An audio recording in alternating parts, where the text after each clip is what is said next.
Hello and welcome everyone to text book pass elite official YouTube channel. तो आप लोगों को पता है कि यूजीसी नेट का नोटिफिकेशन आ गया है और जो एग्ज़ाम डेट बताया जा रहा है वो है 31 दिसंबर से 17 जनवरी, जिसके रिगार्डिंग एनटीए ने नोटिस जारी कर दी है। तो अभी आपके पास ऑलमोस्ट 2 महीने हैं आपके हाथ में, जहाँ पे आपको आपकी प्रिपरेशन को बूस्ट करना है और स्ट्रॉन्ग बनाना है। और हम सबको पता है कि किसी भी एग्ज़ाम के लिए जब हम प्रिपेयर कर रहे होते हैं तो सबसे इम्पॉर्टेंट चीज़ होती है प्रीवियस ईयर पेपर्स, क्योंकि वो हमें बताती है कि एग्ज़ाम का ट्रेंड क्या रहेगा, किस तरीके के क्वेश्चन पूछे जा रहे हैं और हमें कहाँ पर फोकस करना है, कैसे स्ट्रैटेजी बनानी है। तो आप लोगों की प्रिपरेशन में हेल्प करने के लिए हमने लाया है previous year paper series UGC NET paper 1 के लिए। तो जहाँ पर हम यूनिट वाइज़ पेपर 1 के जो प्रीवियस ईयर क्वेश्चन, स्पेशली ये जो जून साइकिल हुआ था, जो उसमें पूछे गए हैं, उसका हम प्रीवियस ईयर क्वेश्चन सॉल्व करेंगे।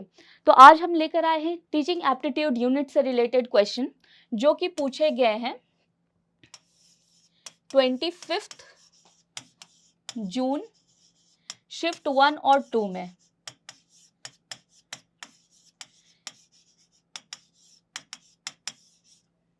ठीक है, तो ये सारे जो क्वेश्चंस हैं ये 25 जून की जो शिफ्ट 1 और शिफ्ट 2 में एग्जाम्स हुए थे उनके ये सारे क्वेश्चंस हैं। और हम ऐसे ही फिर 26 जून को शिफ्ट 1 शिफ्ट 2 में जो भी क्वेश्चन पूछे गए थे टीचिंग एप्टीट्यूड से वो लाएंगे। एंड ग्रेजुअली जो भी सारे 10 शिफ्ट्स में जो एग्जाम हुए थे वो सारे क्वेश्चंस हम कवर करेंगे। तो पहले हम स्टार्ट करेंगे टीचिंग एप्टीट्यूड, फिर ऐसे ही हम मैथ्स, फिर आईसीटी, सारे जो यूनिट्स हैं यूजीसी नेट का वो सारा हम कवर करने वाले हैं। तो आइए स्टार्ट करते हैं। तो सबसे पहला जो क्वेश्चन है आपका, जो टीचिंग एप्टीट्यूड में पूछा गया था शिफ्ट 1 में, वो है the role of a teacher in supporting experiential learning can't be offer. मतलब टीचर का कौन सा रोल नहीं होगा एक्सपीरियंशियल लर्निंग।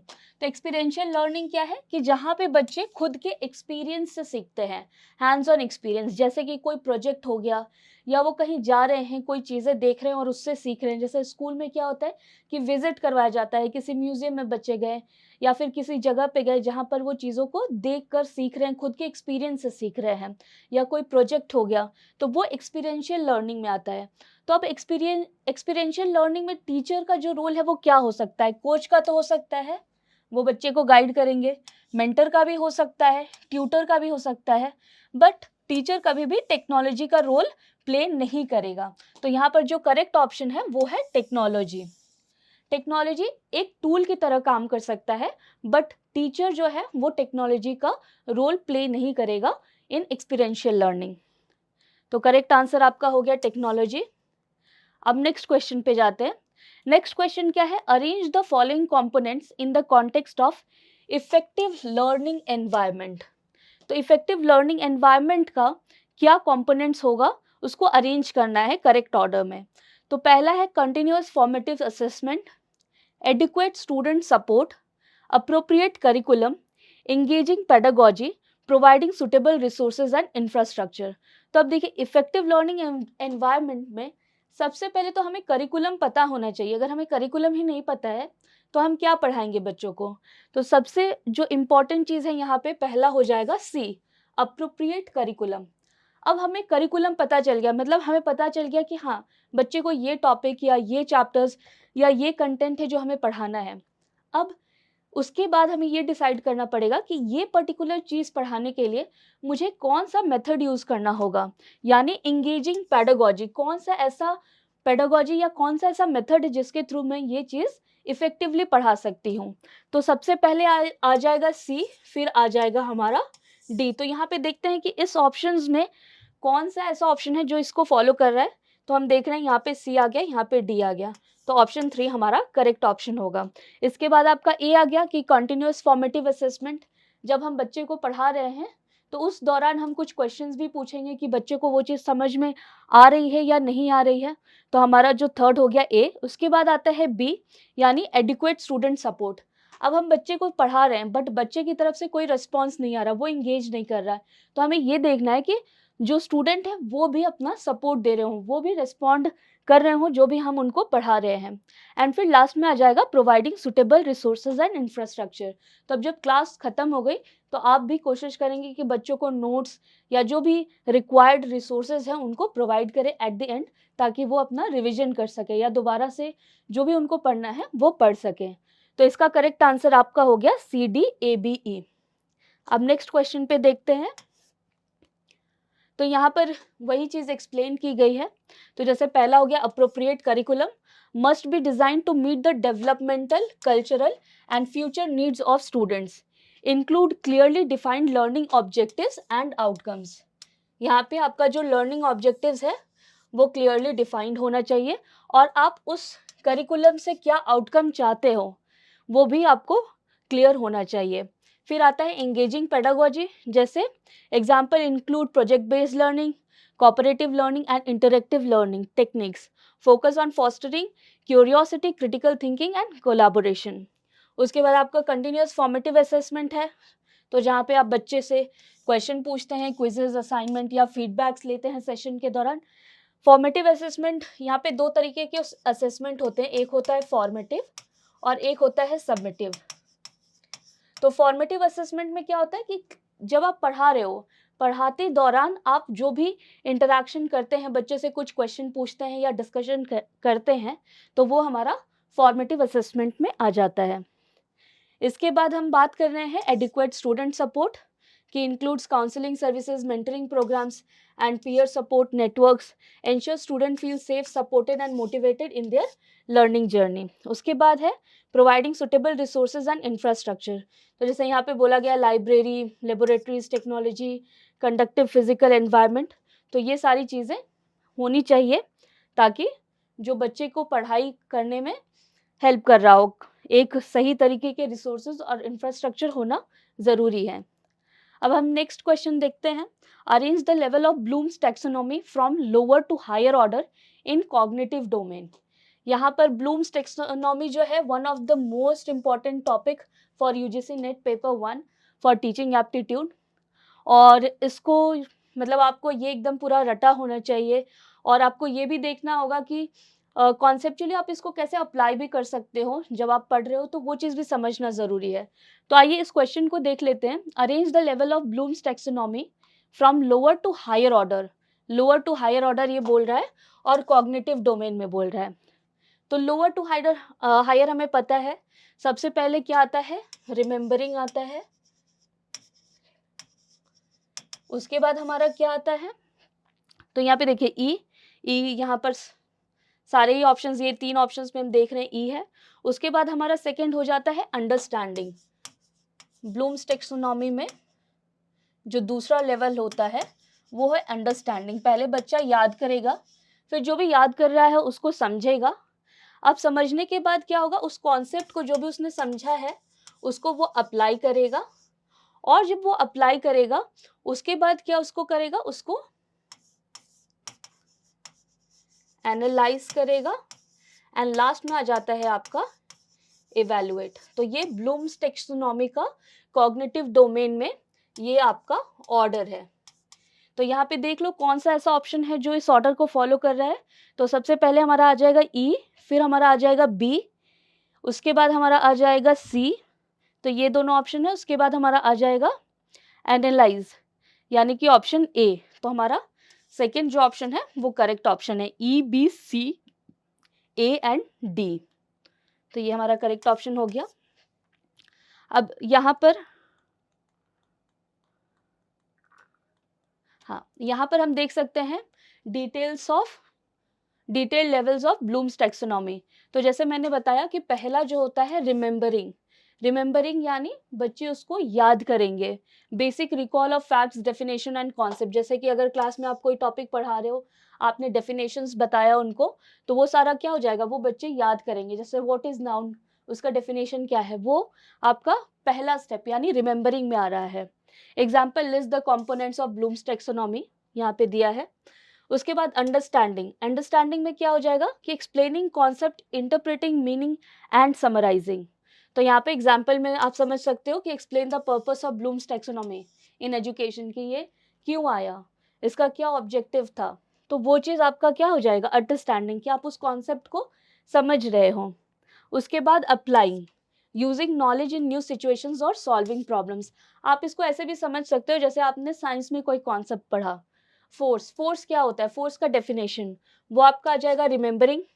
अब फोर्स के कॉन्सेप्ट को आपने समझे, टाइप्स ऑफ फोर्स और अलग अलग तरीके के फोर्स, पुल पुश, ये सारी चीज़ें क्या होती है, आपने वो पूरा कॉन्सेप्ट को समझा, उसके डिफरेंसेस को समझा, तो वो आपका अंडरस्टैंडिंग में आ गया।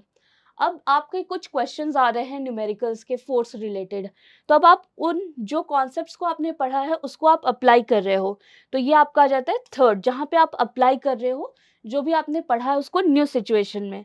उसके बाद हम क्या करते हैं, एनालाइज करते हैं। एनालाइज में इंफॉर्मेशन को हम छोटे छोटे पार्ट्स में ब्रेक करते हैं, एंड लास्ट में हम इवेल्युएट करते हैं कि जो भी हमने, जैसे यहाँ पे लिखा है, making judgments about the value और quality of ideas based on criteria, तो उसको हम इवेल्युएट करते हैं एंड में। तो ये आपका हो गया ब्लूम्स टेक्सोनॉमी का कॉग्निटिव डोमेन में जो हायरार्की है वो। अब यहाँ पर ब्लूम्स टेक्सोनॉमी हम एक बार देख लेते हैं। तो ब्लूम्स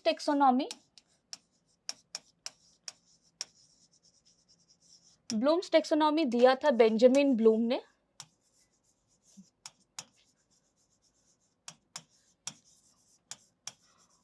और ये इन्होंने कब दिया था, 1956। इनके साथ इनके मतलब कोलीग्स भी थे, तो बेंजामिन ब्लूम, और ये आपका ब्लूम टेक्सोनॉमी आया 1956 में। और आपको एक मेजर चीज याद रखनी, मोस्ट इंपॉर्टेंट इंफॉर्मेशन है कि 2001 में इसको रिवाइज किया गया था, और ये रिवाइज किसने किया था, एंडरसन ने किया था। अब देखिए, जो ब्लूम्स टेक्सोनॉमी है इसको 3 डोमेन में डिवाइड किया जाता है, डिवाइडेड इन 3 डोमेन। अब ये 3 डोमेन आपका क्या होता है, पहला हो गया आपका कॉग्निटिव डोमेन, जिससे रिलेटेड अभी हमने क्वेश्चन किया है, कॉग्निटिव डोमेन। फिर आपका दूसरा आ जाता है क्या, अफेक्टिव डोमेन।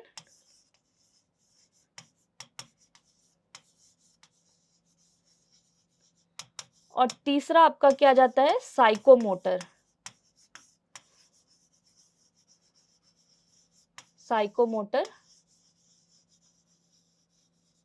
डोमेन। तो ये आपको ध्यान रखना है। अब ये आपका जो ब्लूम्स टेक्सोनॉमी है, पहले तो ये 3 डोमेन में डिवाइड किया जाता है, कॉग्निटिव, अफेक्टिव और साइकोमोटर। तो कॉग्निटिव में आपका क्या होता है, ये आपके मेंटल स्किल से रिलेटेड होता है, जैसे आपके इंटेलेक्चुअल मेंटल स्किल, जो आपका रिमेंबर करने का कैपेसिटी है, ये सारी चीज़ें होती है। तो बेसिकली हम यहाँ पर लिख सकते हैं कि जो कॉग्निटिव होता है वो क्या होता है, हमारा मेंटल स्किल से रिलेटेड होता है। फिर अफेक्टिव डोमेन क्या होता है, ये हमारे फीलिंग से रिलेटेड होता है या वैल्यू से रिलेटेड होता है। उसके बाद आपका आता है साइकोमोटर, ये आपका फिजिकल होता है, फिजिकल एक्टिविटी से रिलेटेड होता है। तो ये अब आपको ध्यान रखना है। कॉग्निटिव में तो हमने हायरार्की जो देखी थी प्रीवियस स्लाइड में, वही होगी, जिसमें आपका आ जाएगा remembering, understanding, applying, analysing, evaluating. अब आप देखिए, ये जो है ना, remembering, understanding, applying, analysing, evaluating, ये दिया गया था 2001 में, जब इसको रिवाइज किया गया ब्लूम्स टेक्सोनॉमी को एंडरसन के द्वारा। उसके पहले जो इसके नाम थे वो डिफरेंट थे। अगर हम 2001 के पहले देखें तो ब्लूम ने जो हायरार्की दी थी वो थी हमारी नॉलेज, सबसे पहले आएगा नॉलेज, जिसको हम रिमेंबरिंग बोलते हैं, नॉलेज। फिर आता था कॉम्प्रिहेंशन, कॉम्प्रिहेंशन के बाद आता था एप्लीकेशन, एप्लीकेशन के बाद आता था हमारा सिंथेसिस, सिंथेसिस के बाद आता था इवैल्यूएशन। उसके बाद हम बात कर लेते हैं अफेक्टिव डोमेन। तो अफेक्टिव डोमेन में भी जो चीज़ें थी ये डिफरेंट हायरार्की में डिफाइन की गई। अब अगर हम अफेक्टिव मॉडल की बात करें तो इसमें जो हायरार्की आपकी होती है वो होता है रिसीव, रिसीव के बाद हमारा आता है रिस्पॉन्ड, रिस्पॉन्ड के बाद हमारा आता है वैल्यू, वैल्यू के बाद आएगा ऑर्गेनाइजेशन, और फिर आता है कैरेक्टराइजेशन। तो ये चीज़ आपको जो इनकी हायरार्की है वो आपको याद रखनी है। फिर सिमिलरली साइकोमोटर में भी आपकी हायरार्की होती है। अब हम बात करते हैं साइकोमोटर डोमेन की। तो साइकोमोटर डोमेन में भी आपकी हायरार्की आ जाएगी, जिसमें आपका सबसे पहले आता है इमिटेशन। इमिटेशन, उसके बाद आपका आ जाता है मैनिपुलेशन। मैनिपुलेशन के बाद आएगा प्रेसिशन। प्रेसिशन के बाद आपका आता है आर्टिकुलेशन एंड फिर आपका आ जाएगा नेचुरलाइजेशन। तो ये चीज़ आपको ध्यान देनी है कि ब्लूम्स टेक्सोनॉमी को आप काफ़ी अच्छे तरीके से पढ़ें। आपको ये तीनों डोमेन पता होने चाहिए और तीनों डोमेन की जो हायरार्की है वो आपको याद रखनी होगी, क्योंकि हायरार्की से डायरेक्ट क्वेश्चन आपको पूछ लिए जाते हैं। अब नेक्स्ट क्वेश्चन पे चलते हैं। नेक्स्ट क्वेश्चन है match the list 1 with list 2, choose the correct answer from the option given below. तो यहाँ पर अगर आप देखोगे, पहला जो क्वेश्चन है encouraging students deep approaches to learning objectives. तो हम देखते हैं ए का क्या ऑप्शन हो सकता है। Encouraging students deep approaches to learning objectives, पहला है feedback should be embedded within assessment practice. ये तो नहीं होगा, ये असेसमेंट से रिलेटेड क्वेश्चन है। Task design should be approached from a programme wide perspective, greater sense of ownership by student and a variety of assessment for student. तो यहाँ पे आप देखो तो ए का जो करेक्ट आंसर है वो नंबर 2 है, encouraging students deep approaches to learning objectives. तो ये बेसिकली किस चीज से रिलेटेड होता है, आपका task design should be approached from a programme wide perspective. जहाँ पे भी ए का सेकेंड ऑप्शन होगा वो करेक्ट होगा। अभी हम बी का देख लेते हैं, the summative and formative assessment to be learning oriented. तो ये क्या है, ये एक टाइप ऑफ असेसमेंट है। तो यहाँ पे ये देखिए variety of assessment for student motivation. तो बी का करेक्ट आंसर 4 होगा। सी का क्या है, facilitating dialogue forms of a feedback. तो सी का आपका जो करेक्ट आंसर होगा ये फीडबैक से रिलेटेड है। Feedback should be embedded within assessment practices and involving some personal student investment. तो ये ग्रेटर सेंस ऑफ ओनरशिप देता है स्टूडेंट को। तो इसका करेक्ट आंसर आपका 2 हो जाएगा। अब नेक्स्ट क्वेश्चन पे चलते हैं। नेक्स्ट क्वेश्चन में पूछा है what among the following are known as assessment instrument. तो असेसमेंट करने के लिए कौन सा, मतलब उसको as a assessment instrument use करते हैं हम यहाँ पे। तो देखिए टेस्ट को यूज कर सकते हैं असेसमेंट इंस्ट्रूमेंट, कि बच्चे की क्या लर्निंग हुई है, वो कितना सीख पाया है, वो असेस कर सकते हैं हम टेस्ट के साथ। एग्जामिनेशन भी एक फॉर्म ऑफ असेसमेंट है। रूब्रिक्स नहीं है। वर्कशीट और क्विजेज, मतलब ए बी डी और ई, जहाँ पे भी A B D and E, option 4 ये करेक्ट हो जाएगा। रूब्रिक्स ये आपका असेसमेंट नहीं होता है, यहाँ पे ये असेसमेंट इंस्ट्रूमेंट नहीं है। ये क्या करता है, ये क्राइटेरिया डिफाइन करता है असेसमेंट के लिए। ठीक है, तो ये आपका एक क्राइटेरिया या गाइडलाइन है जिसके बेसिस पे आप असेसमेंट करते हो, बट ये एक असेसमेंट इंस्ट्रूमेंट नहीं है। तो यहाँ पर आप देख लो, rubric, a rubric is a scoring guide used to evaluate the quality of a student work. It provides criteria for grading assignments but does not directly assess knowledge और स्किल्स। तो यहाँ पे आपका रूब्रिक नहीं होगा, बाकी आपका जो है वो सारे करेक्ट ऑप्शंस होंगे। अब नेक्स्ट क्वेश्चन देख लेते हैं, ये मैच द फॉलोइंग का क्वेश्चन है। तो यहाँ पर पहला क्वेश्चन पूछा गया है द पर्पस ऑफ असेसमेंट। तो अब असेसमेंट का पर्पस क्या होता है, ये हमारे एजुकेटर के इंटेंशन से बेसिकली डिपेंड करता है। जैसे यहाँ पर देखिए आपका क्या क्या ऑप्शंस दिया गया है, an educator assesses student learning and content specific knowledge नहीं, educator's intention with assessment data, relates to educators purpose with assessment associated with the purpose of. तो अब देखिए यहाँ पे इसका जो करेक्ट आंसर होगा वो 3 होगा, relates to educators purpose with assessment, the purpose of assessment. अब जो एजुकेटर का जो पर्पस है असेसमेंट करने का, वो उसी चीज से रिलेटेड होगा कि वो क्या असेस करना चाह रहा है। तो ए का जो थर्ड ऑप्शन होगा वो हमारा करेक्ट आंसर। तो ए का जो थर्ड ऑप्शन होगा वो हमारा करेक्ट आंसर होगा। अब व्हाट टू एसेस, अब क्या एसेस करना है, ये डिपेंड करता है जो पर्पस है एजुकेटर का। तो associated with the purpose of assessment and deep rooted in the values of principles. तो मतलब आपका करेक्ट आंसर जो है वो 1 हो जाएगा। यहाँ पर आपको उसी चीज को एक्सप्लेन किया गया है, जैसे द पर्पस ऑफ असेसमेंट, यहाँ पे क्या हो गया, the purpose of assessment is directly related to educators intention और goal with the assessment. It reflects why the assessment is being conducted, such as for evaluation या feedback या improvement. तो ये डिपेंड करता है हमारे एजुकेटर पे कि वो असेसमेंट क्यों करना चाह रहा है, उसका गोल क्या है, इवेल्युएशन के लिए, फीडबैक के लिए, इम्प्रूवमेंट के लिए। अब व्हाट टू असेस, ये डिपेंड करता है उसके पर्पस पे.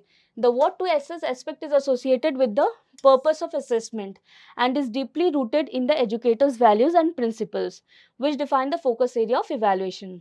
फिर थर्ड आपका आ गया असेसमेंट स्ट्रैटेजीज. यहाँ पे how educators measure student learning and content specific knowledge using appropriate tools and methods. तो जो स्टूडेंट की लर्निंग और जो कंटेंट स्पेसिफिक नॉलेज है उसको मेजर करने के लिए वो अप्रोप्रिएट टूल्स या मेथड यूज करेगा असेसमेंट स्ट्रैटेजीज में. और लास्ट में आ गया इंटरप्रिटेशन एंड एक्शन टेकिंग. तो अब जो असेसमेंट उसने कर लिया है उसके बेसिस पे अब उसको क्या एक्शन लेना है ताकि बच्चे की परफॉर्मेंसेस इंप्रूव हो पाए. तो वो आपका एंड स्टेप हो गया. This deals with how educators interpret assessment data and take appropriate actions based on the insights derived to enhance learning outcomes. तो ये आपका क्वेश्चन खत्म होता है. नेक्स्ट क्वेश्चन पे आते हैं. यहाँ पे लिखा है match the list 1 with list 2. Okay, उसी का आंसर है ये. Next question, when a teacher uses lecture method then. तो अब यहाँ पे बताया जा रहा है कि जब लेक्चर मेथड यूज होता है तो क्या होता है. बेसिकली उसका जो फीचर एक तरीके से है वो हमें बताना है. तो it provides new information to the student. ये करेक्ट है, लेक्चर मेथड में ये होता है.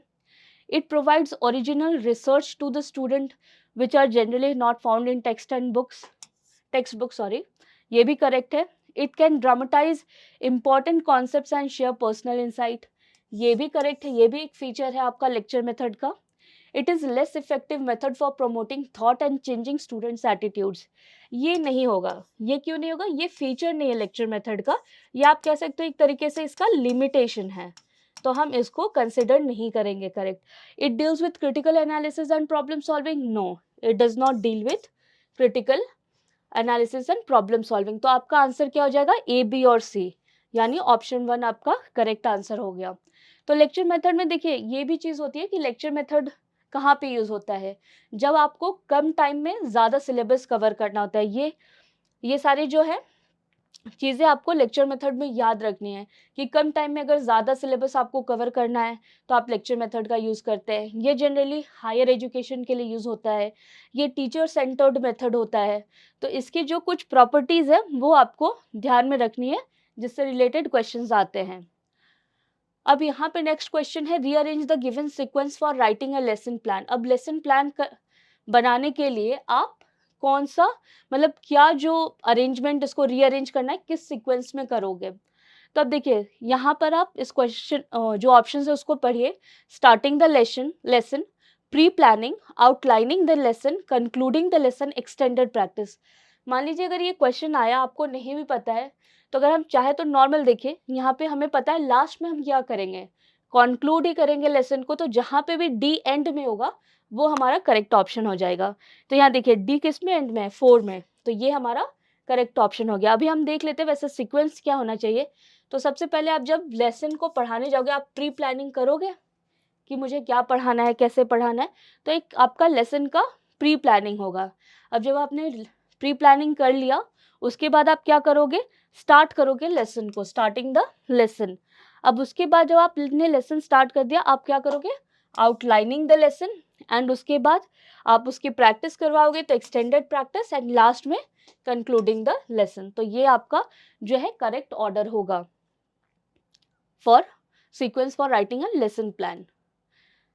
तो इसका आंसर 4 हो गया. अब नेक्स्ट क्वेश्चन देख लेते हैं. Basic principle of integrative learning map. ठीक है, मैप, यहाँ पे जो वर्ड मैप है ये बेसिकली आपका विजुअल से रिलेटेड होता है कि विजुअल लर्निंग. तो यहाँ पे बोल रहा है basic principle of integrative learning map is. तो यहाँ पे इसका बेसिक प्रिंसिपल क्या होता है कि बच्चे का जो करिकुलम है वो डेवलप हो, जो फैकल्टी है उन वो फैकल्टी डेवलपमेंट हो, एंड साथ में आपका असेसमेंट हो. तो ये जो भी जिन भी ऑप्शन में ये तीनों चीज़ें होंगी वो हम करेंगे. तो assessment, examination, faculty development. Assessment और फैकल्टी डेवलपमेंट है बट करिकुलम डेवलपमेंट नहीं है तो ये नहीं होगा. Faculty development, assessment and civic engagement नहीं होगा. Curriculum development, faculty development and assessment. तो ये हमारा करेक्ट आंसर हो गया. So the correct answer is option 3. अब नेक्स्ट क्वेश्चन पे चलते हैं. नेक्स्ट क्वेश्चन क्या है, dash is the assessment which may also be seen as informal. तो मैंने आपको बताया था असेसमेंट में आप मेनली 2 जो असेसमेंट होते हैं फॉर्मेटिव और सबमिटिव। तो इनफॉर्मल हम किसको मानेंगे? फॉर्मेटिव को मानेंगे। फॉर्मेटिव में क्या होता है कि जब आप क्लास ले रहे हो, क्लास के दौरान मान लीजिए आपने एक क्लास लिया और आपने उसमें कॉन्सेप्ट समझाया, बट जब आप कॉन्सेप्ट समझा रहे हो तो उस दौरान आप स्टूडेंट से भी इंटरैक्ट करते हो कि आपको क्या समझ में आया।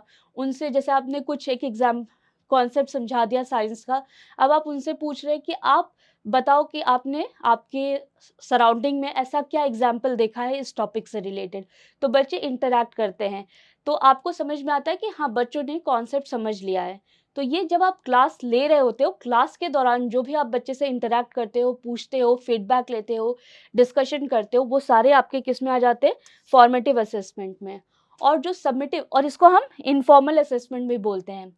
लेकिन जो सबमिटिव असेसमेंट होता है, ये क्या होता है? आपके जो क्लासेस हो चुके हैं उसके एंड में होता है। जैसे कि आपने टेस्ट लिया, क्विज़ेस करवाए, एग्ज़ाम हुए, तो ये सारे आपका क्या हो गया? Formative assessment. इसमें आप बच्चे को, यहाँ पे मार्किंग स्कीम भी होता है, आप बच्चे को डिफरेंट मार्क्स दे रहे होते हो या ग्रेड कर रहे होते हो, तो ये आपका एक तरीके का फॉर्मल असेसमेंट हो जाता है।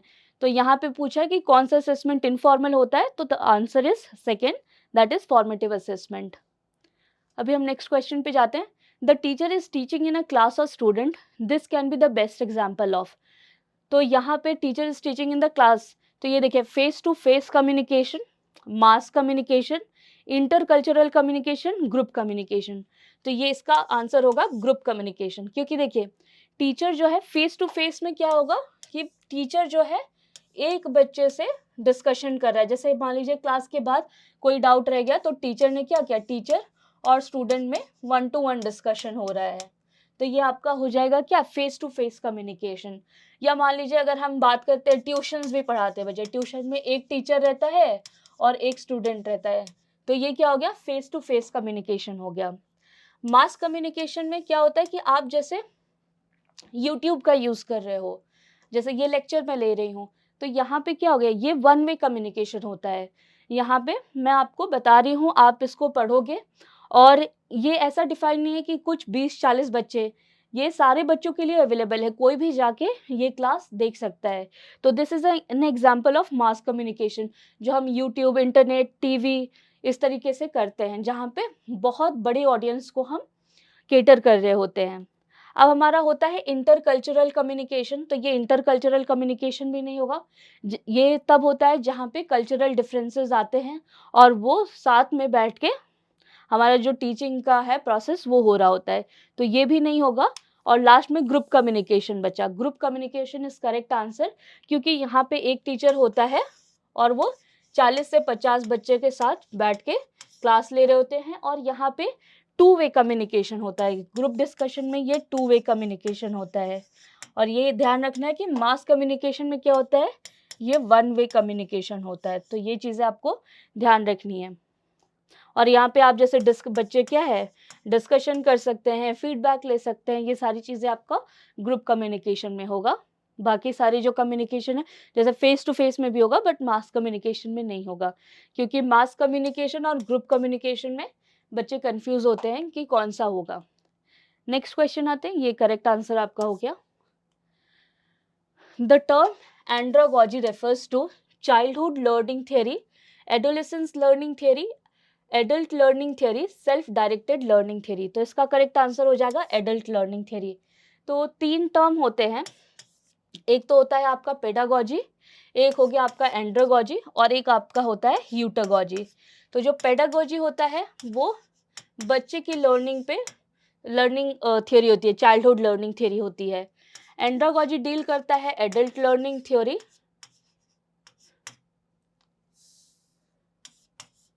ये डील करता है एडल्ट लर्निंग थियरी से।